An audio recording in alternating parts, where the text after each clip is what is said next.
बंदों गुरुपद कंज कृपा सिंधु नर रूप हरि महामोहतम पुंज जासु वचन रवि करणिकर। प्यारे लोगों, आज हम बात करेंगे मोह और ममता का त्याग हम अपने अंदर कैसे पैदा कर सकते हैं। आप सबों को मालूम है कि आप सभी ममता को छोड़ना चाहते हैं या त्याग करना चाहते हैं। यहाँ ही गलती होती है, ममता छूटती नहीं है या बात नहीं है, आप छोड़ना चाहते नहीं हैं।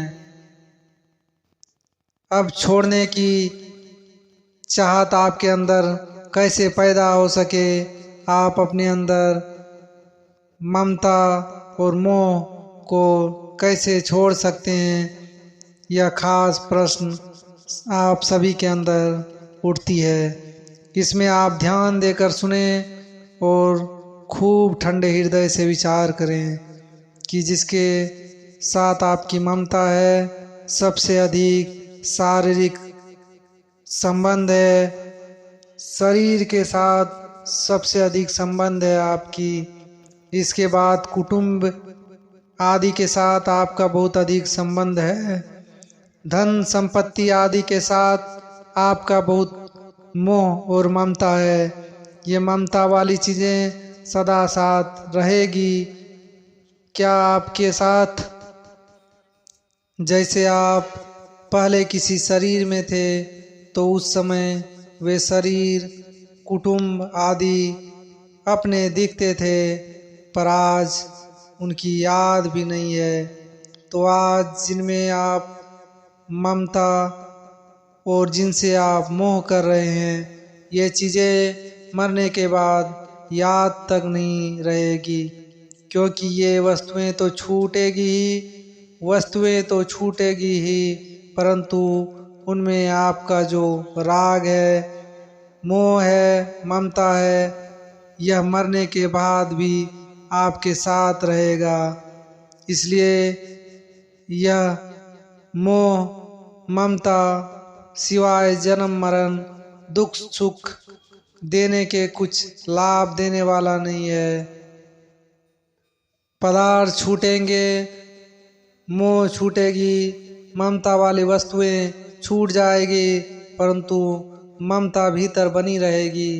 आगे चलकर वही ममता आसक्ति और कामना पैदा करके बंधन ही बंधन में डालेगी, इसके सिवाय कुछ नहीं।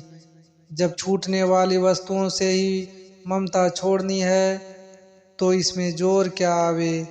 जरूरत पड़ने पर वे वस्तुएं काम नहीं आती है, जरूर छूटने वाली है। वस्तुओं की ममता छोड़ने से निहाल हो जाएगा, आप मुक्त हो जाओगे।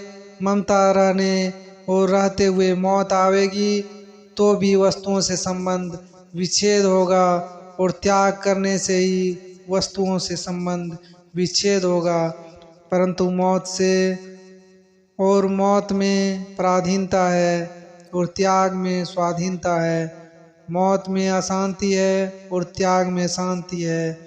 मौत में बाहर से संबंध छूट जाता है, पर भीतर मोह और ममता आसक्ति रहने से महान दुख होता है। और त्याग में भीतर से संबंध छूट जाता है, तो बाहर से संबंध छूटने पर भी हानि नहीं होती, प्रत्युत महान आनंद होता है। मेरी तो आप सबों से एक ही प्रार्थना है कि आप इन बातों पर दलील दो, सुनो और विचार करो। ममता और मोह रहने से हानि ही हानि है, और ममता छूटने से आपके किसी तरह की हानि नहीं होगी, दुख नहीं होगा और सुख में कमी नहीं आएगी। जैसे इस मकान को आप सब भाई अपना नहीं मानते, तो क्या इसमें बैठने का सुख आपको नहीं मिलता है? नहीं मानने पर भी आपको इस मकान का सुख मिलता है। क्या यहाँ के प्रकाश का सुख हमारे को नहीं मिलता है? यहाँ पंखे चलते हैं, इनमें हमारे को सुख नहीं मिलता है क्या?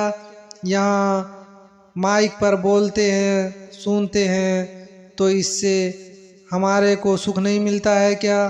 तात्पर्य यह हुआ कि अपनापन छूटने पर भी सुख मिलना छूटेगा नहीं।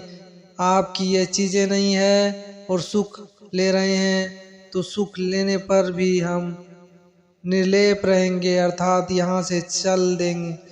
पंखा टूट जाए, बिजली जल जाए, तो आपके कोई चिंता नहीं होगी, फर्क नहीं होगा, क्योंकि आपके अंदर उनके प्रति मोह और ममता नहीं है। जिसके ममता होगी उसके चिंता लग जाएगी, खलबली मच जाएगी। खलबली मचाने के और आगे जन्म देने के सिवाय ममता से कौन सा फायदा नहीं है, नुकसान कौन सा भी बाकी नहीं है। ये बनिया वैश्य जाति बड़ी स्वार्थी होती है, यह नुकसान के तो नज़दीक नहीं जाती और नफ़ा इनको अच्छा लगता है। ममता छोड़ने से नुकसान कुछ नहीं है और रखने से सभी नुकसान है, फायदा कोई ना है। क्योंकि पहले ये चीज़ें थी नहीं और आगे ये रहेगी नहीं। इनमें मुट्ठी ममता कर लेने से और इसमें झूठी ममता कर लेने से बार बार दुख पाना पड़ेगा। इन बात को आप समझो और शंका हो तो अभी पूछो। आप जिनको अपना मानते हैं वो कुटुंबों को, धन को, घर को, शरीर को अपना मानते हो कि ये मेरा है, तो क्या ये पहले मेरे थे? क्या फिर अपने रहेंगे? अपने थे नहीं और रहेंगे नहीं।